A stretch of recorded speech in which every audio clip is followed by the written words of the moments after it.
più controlli e sicuramente, anzi prioritariamente l'educazione. C'è paura a Mestre, nella zona di Via Poerio, dove è avvenuto il pestaggio sabato notte, ma non solo. Alla vista delle telecamere molti sfuggono, soprattutto residenti e commercianti che temono aggressioni e ritorsioni.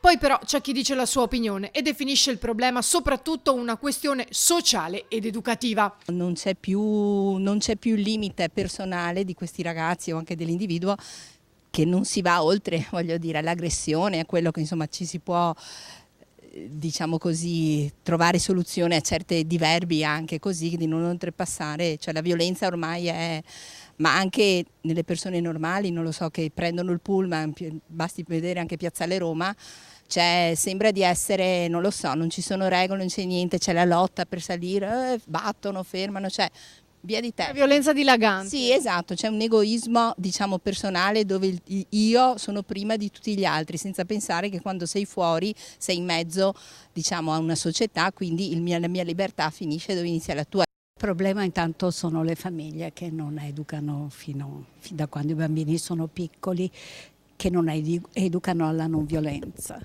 Poi anche la scuola che magari non fa tutto quello che potrebbe, tra le mille cose che ha da fare, magari ha poco tempo da dedicare a questo, e poi quindi il problema sicuramente è sociale.